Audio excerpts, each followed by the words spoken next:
Good day, Trinidad and Tobago, and thank you for joining us for another episode of MOE Conversations, where we discuss topical matters in education. Today, things look a bit different. I am Matthew Gibbs, and I will be filling in for our gracious host, the Minister of Education, as she takes a different seat today. Today, we will be discussing the first quarter of 2021 and what the Ministry of Education has been able to achieve. Hello, Dr. Gadsby-Dolly. Hi, Matthew. And how are you? I'm well, thank you. This is not the answer I expected. I expected to hear tired because I know that the Ministry of Education has been going. Yeah. So when we last met in December, we were speaking about the plans that the ministry had to build educational resilience, even though teaching and learning had to continue under the constraints of COVID-19. How has the ministry been able to achieve these objectives? Well, Matthew, I think every Minister of Education, like globally, is probably under a lot of stress, including myself, because this has been a time of transition and challenge and surmounting challenges, and you surmount one to surmount another, so it's really like an obstacle race. What's been happening is that, of course, our students have not been out to school since March of 2020. And so when we spoke about this last year in December, we were actually looking for the first opportunity to bring some students back out to school. And so I'm really happy that in February, we were able to institute phase 1 of our back to school project. So we would have had students of forms 4, 5, and 6 being able to come out to school. And thankfully, even though we have had some COVID spikes during that time, our Form 5 and 6 students are still out finishing their practicals. Now that was critical because these students are facing CSEC, they're facing CAPE, and these examinations require them to complete practical aspects.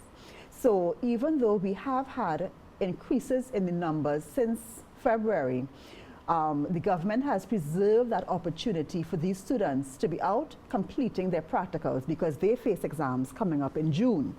And we wanted to be sure that they had the best opportunity for success. So we've been able to institute the first phase of the return to school. However, we would have anticipated at that time in February that we could bring out our Standard 5, our SCA students. Right. And that would have been in April. However, our numbers did not afford us that opportunity. Man may make his plan. Exactly. So our Standard 5 students are still at home, going through their home-based learning.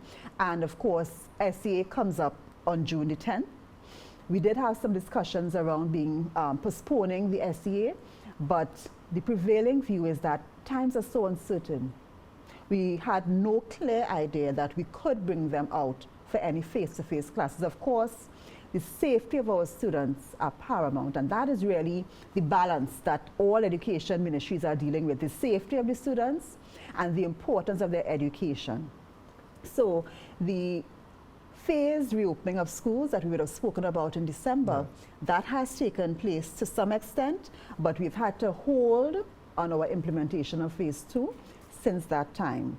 So we are continuing, of course, with the teacher training, with the provision of support services for our students through the Student Services Division. And also we are continuing, and we have introduced this term, some training for parents as well as students, so that not just the teachers, but everyone can be on the same page. So we continue to make the strides in educational resilience, helping our students accept the changed circumstances, helping our parents. Of course, teachers have the services of the Employee Assistance Program that is there to support us all through this change, because sometimes we underestimate what this takes. But even on the ministry's end, there's a lot that needs to be changed. So it's really us going through this process, and we have been proceeding steadily through it. And you see, because you're so good at what you do, you already answered the next question that I was going to ask, which is how the ministry was supporting stakeholders even through the increases in the spikes of COVID-19. And you outlined that we're not only, or the ministry is not only trying to help with students and parents, but you're also looking at the teachers and their mental health, ensuring that any assistance that they need, they have access to that. So that is a very critical point that you raised, and I'm happy that you raised that. Now, as we're talking increase in the spikes in COVID-19, the government has been on a drive for vaccination, which has now encouraged a conversation surrounding vaccination, teachers, administrative staff, and schools reopening. Has the ministry had any conversation, or is the ministry looking at possible reopening with the increases in vaccinated persons? Well, we have taken the first line, which is to provide the Ministry of Health with the numbers of our teachers who are out now. So that would be teachers of forms 4 to 6. So we have provided the numbers. The government has made a decision to use the second dose to give a first batch vaccination to an increased number of persons. And so we have been asked to supply names of these teachers so that they can benefit from the vaccination program. And so we will provide that to the Ministry of Health this week. Of course, we can't say exactly when the vaccinations will take place, but it is recognized that these are frontline workers, these are essential workers, and we really congratulate and value what the teachers have brought to this experience, because it has not been easy learning while doing. But in the main, our teachers have really showed their hero qualities in this time, and so we have provided that. Certainly, as we go forward with the vaccination, the hope, the expectation of the world is that it will allow us to regain some semblance of normalcy. And certainly on the side of education, we have always maintained that though we are doing our best to ensure that students who are at home have the advantage of learning through the virtual and the other platforms, it is not envisaged that this will be our normal. We want our students to get back to school. We want them to be able to interact, to socialize, to learn all these lessons about teamwork, interacting with persons, and that is where we want to get back to. So though we are doing all our best now, we are looking forward to the vaccination program yielding that result for us. And we now have a full cohort of students who've never met their teachers. They have not been to school. They sat SEA, passed SEA, and now have not even gone to school yet. So you're making a very valid point when you say that we need to get them there. The ministry always boasts that we have to emphasize holistic education, and a major part of that is the interpersonal skills of being physically in person. Most definitely. Now, you are the Minister of Education for Trinidad and Tobago. I know that you have highlighted that you meet with regional ministers of education, and there has been a lot of conversation surrounding how each territory has been operating pertaining to education and the different things that can be done. What has been the biggest challenge that you can see that has to be overcome as a region pertaining to education?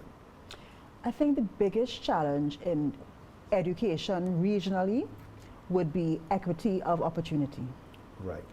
Because we are all facing the COVID pandemic. We all have that balance between safety of the students and their education. We are all resorting naturally, as the world has been, to dealing with education in a virtual landscape primarily. And not everyone is ready for that. Not everyone could have provided devices for their children. And even where devices were available, not every child was ready to make that mental shift. So it is not only the children without devices that are vulnerable. It's also those children who did not transition well.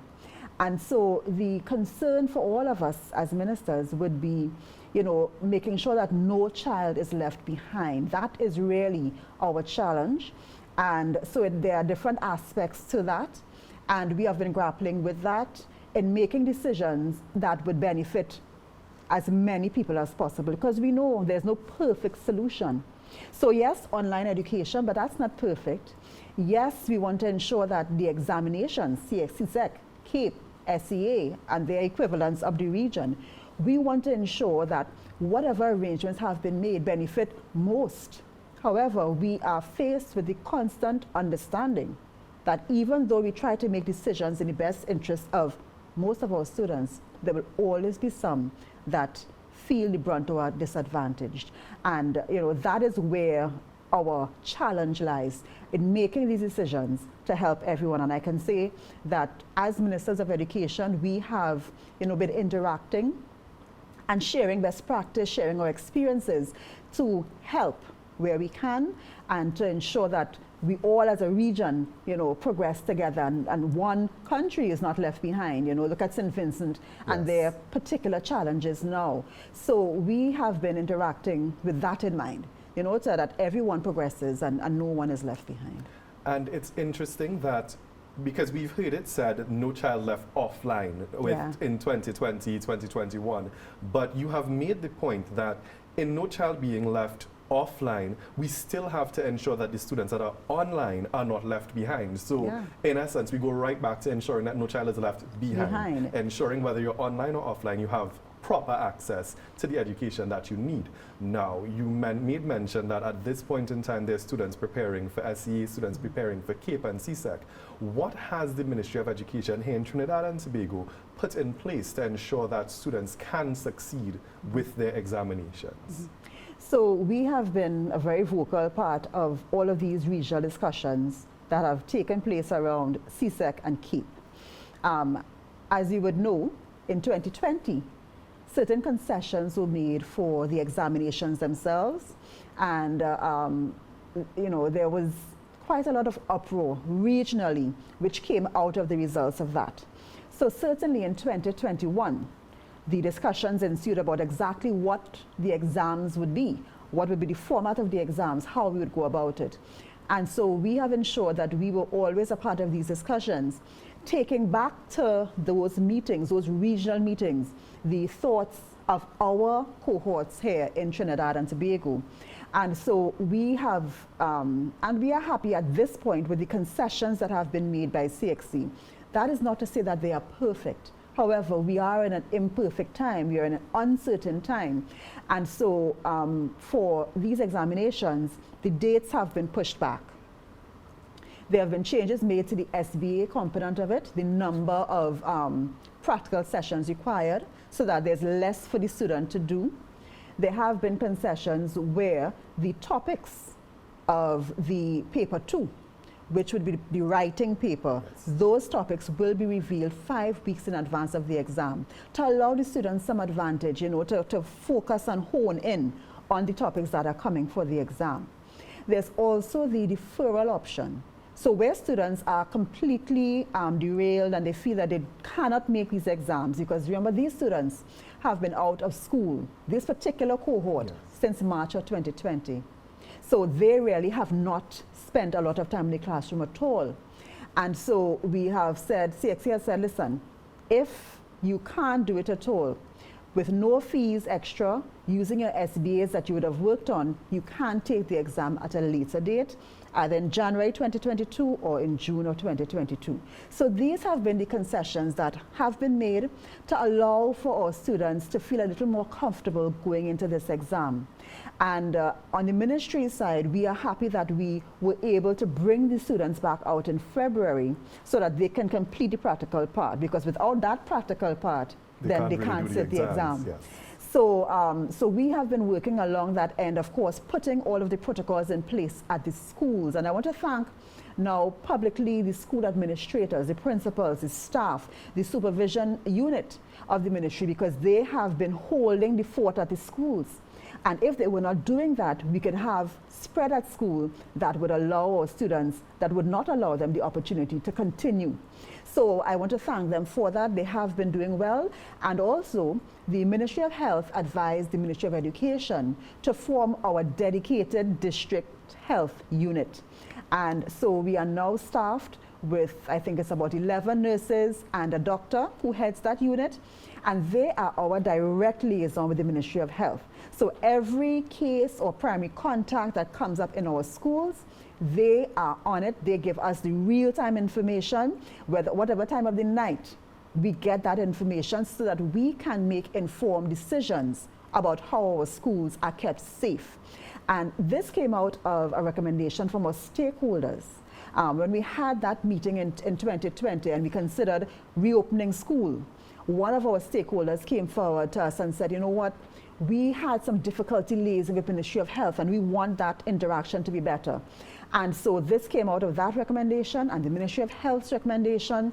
And so this unit has been formed, is operating, and is really giving us that information that we need to keep our schools safe. And thank God that has been working well. Not that we have not had cases or primary cases coming up, but we have been able to manage it well. I want to also mention the security, MTS security and janitorial, because they have been, again, contributing by ensuring that the entry protocols are followed, by ensuring that the cleaning and the sanitization of the schools on a regular basis is done to a certain standard to allow our schools to be safe spaces. So it's really been a combined effort, not just of the ministry, but of many different parts, and you know, all of us come together to keep our schools safe so that even in the COVID-19 situation, our students can have the best chance of success.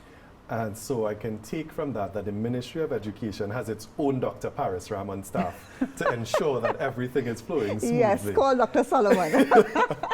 And it is important that the population knows this, because a lot of persons, a lot of parents have been apprehensive about their children returning to school, even to write examinations. So thank you for outlining the protocols that are in place. And it's interesting to note as well that at this point in time, the persons that may have unconsciously been overlooked before, security officers or janitorial staff, are now the persons that are so important in ensuring that our children are able to access education, the real MVPs. Now, when we talk about real MVPs, we're looking at persons that are supporting education. But supporting education is not always academic. The Ministry of Education has made a major push, and you have highlighted this before, with the Student Support Services Division.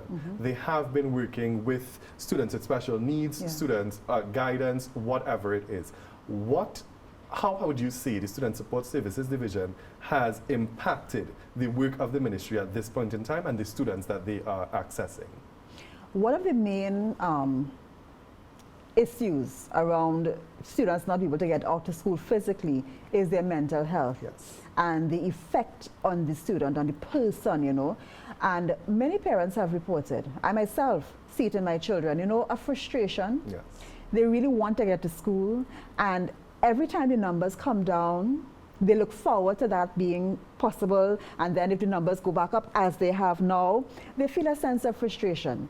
And so it is not just about the students' academic performance, it's about their readiness to accept the information, to process the change, and to thrive in that circumstance. So the Student Support Division has been very important in that regard. The officers have been trained to deliver online. So that even though the students are not physically out, they can still receive the support, they can still access the counseling, the help, and so on.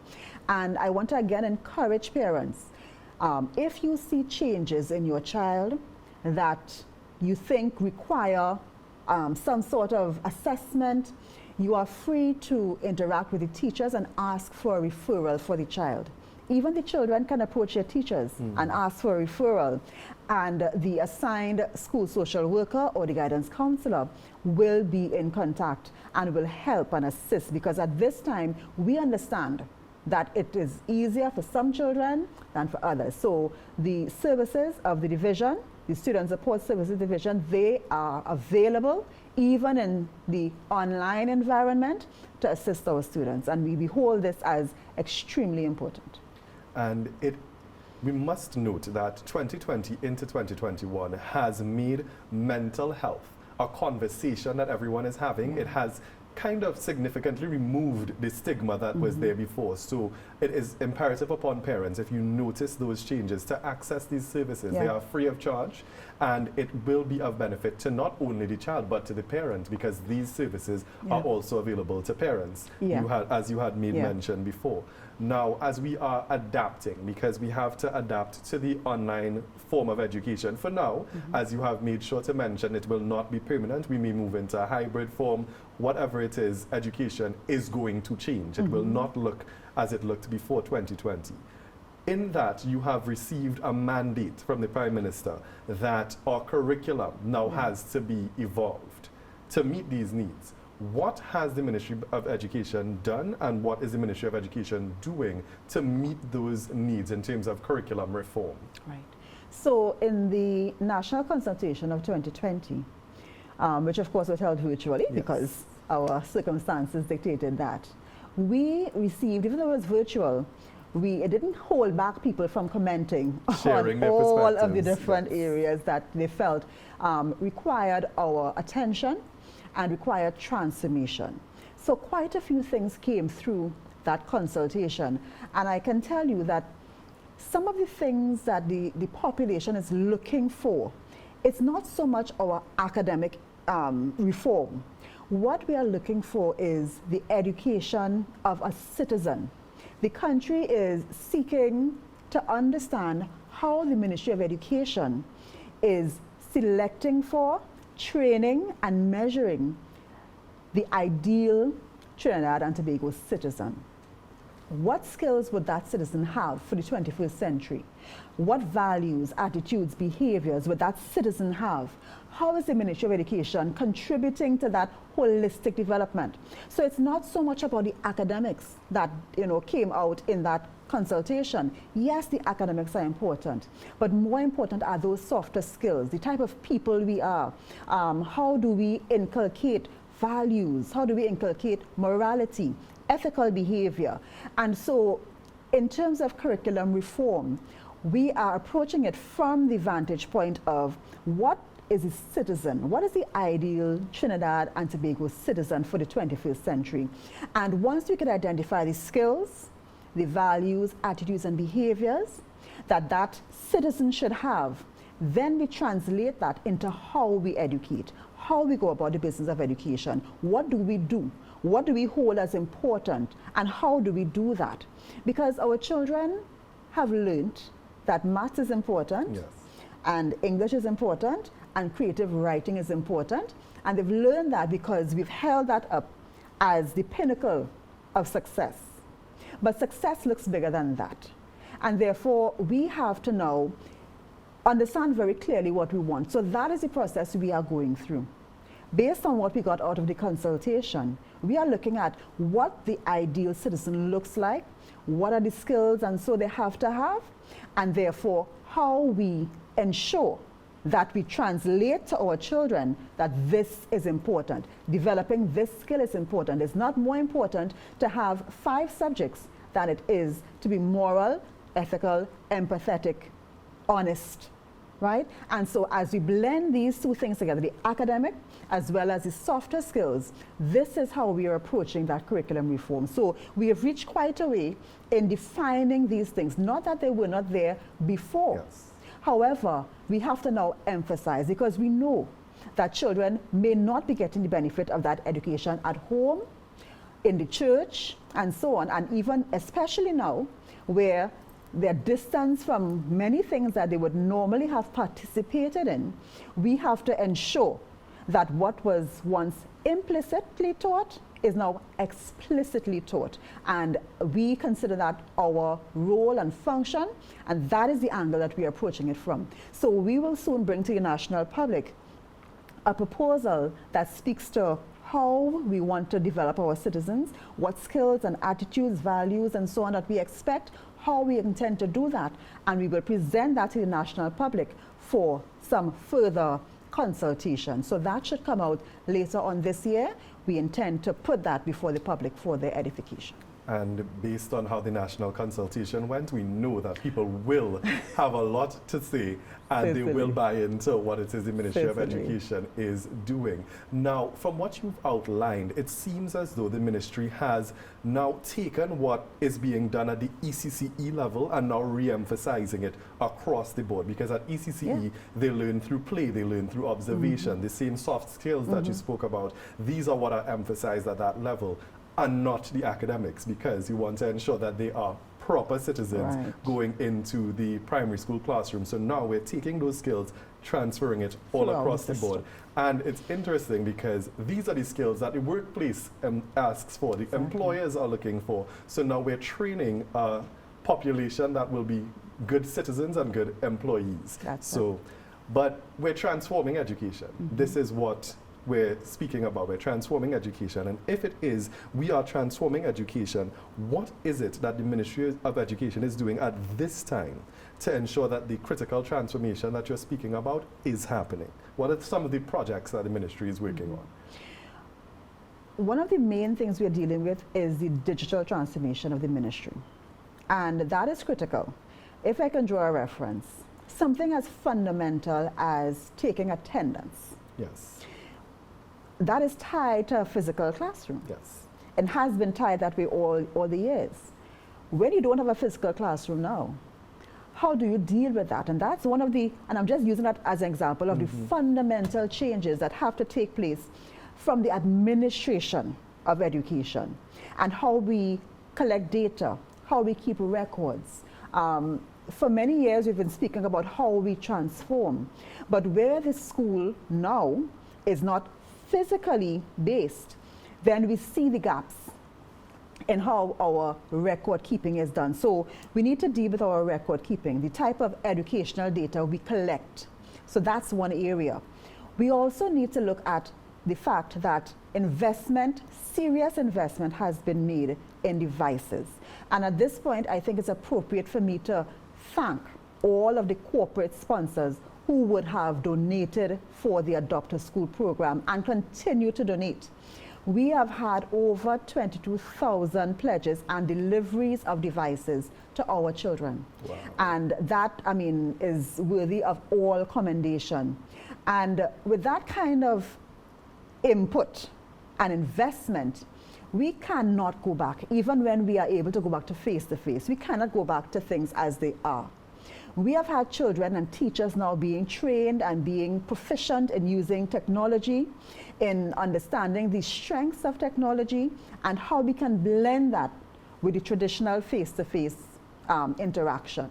So what education is transitioning to is a blended learning format where we take the best of technology, best of face-to-face, bring them together for the best learning of our students. And so to do that, we need a robust learning management system at the level of the ministry. Right now, everyone had to just use exactly what they had to use. And so that is great because it gives you that facility across different platforms. But for the purposes of record keeping, for the purposes of security of data, for the purposes of really building out a system where every teacher can access and put material on for the access of their students and parents, the Ministry of Education must have a robust learning management solution. We do have one. However, it needs to be optimized. And so along with the record keeping and the transition of our record keeping, so what we would have known as a student cumulative card, that's a written thing that every student transfers along with them from school to school. That needs to now go electronically. So from school data, student data, to the learning management system where we put all of the class data online and teachers can build their classroom and students can access their classroom, and that is a Ministry of Education of Trinidad and Tobago system. That needs to be built out, and we need to be able to also associate with that learning management system ebooks, because we are speaking about children having devices. Both from the private sector and the government, we are also going to provide devices. The means test is out now for that. So along with your device, you must be able to access your teacher's classroom on the learning management system and access your textbooks. So we are also moving in that direction, and that's the ebooks. So we are looking at, right now, RFPs being developed for ebooks, record management system, and that's for the Ministry of Education administration, the school learning management system, so that's 3 so far, and we are also dealing with the issue that there will be a learning loss associated with this time. There's no getting away from it. It's a global phenomenon, and what we have to do now is simply find mechanisms to deal with the learning loss. And more significant would be in the areas of math and literacy, because those are the fundamental underlying skills. Yes. So we are also seeking, and we are developing that RFP now, an online solution for math and grammar, numeracy and literacy. And what we're looking for is a system that allows students to go on, do their assignment in a particular topic. It will self-mark, and it will give the student additional practice in areas where they are weak. So we are looking for that adaptive learning technology that will allow the student to be self-directed. So the teacher will have access to that, the student, the parent, so that even when they are not in the classroom, and that's what e-learning allows you the facility for. It allows you to take learning anywhere, outside of the classroom, inside the classroom, and so the student can progress at their own level. They don't have to wait for a teacher to be there in front of them if that learning management system is able to afford them that link with an online literacy and numeracy solution. So I've just spoken about 4 different areas that we are now developing the RFPs for. Cabinet has given its approval, and the Ministry of Education is working closely with the Ministry of Public Administration and Digitalization. So they are also a part of this project, so that whatever we do in the ministry will be something that we are sure about the security for, and we are sure that it's robust enough to handle the demand, and we have something that we can really satisfy the needs of the digital learner. So that is where we are now, and we expect by the end of May those RFPs will be out. And so we will be dealing with that as the year progresses to bring that to fruition. So record management for schools, learning management system for the teachers, the students, the parents, an issue of methods of dealing with the learning loss for literacy and numeracy, and of course the e-books. So those are occupying a lot of our time right now. So, Minister, what you're telling me is that your back just really broad, because you have been allowing citizens of Trinidad and Tobago to say, well, the ministry not working and we're not seeing anything, and you have all of these initiatives in the pipeline. The proof of the pudding is in the eating.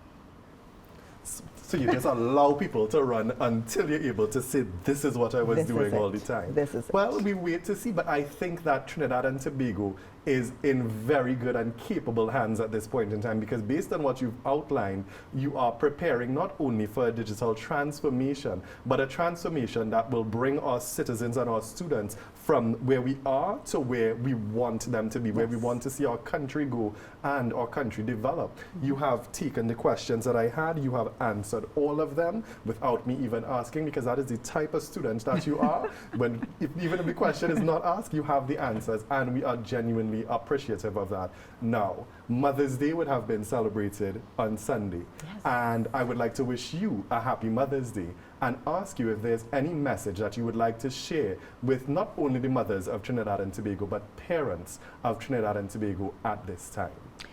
Well, I think I'd like to say to all parents, be kind to yourself. All of us feel a bit inadequate in this circumstance, myself included.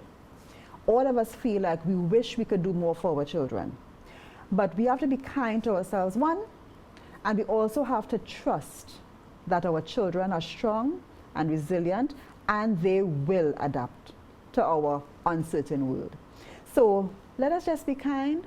Let us be able to support each other throughout whatever the challenges are, and we will make it through this, and so will our children.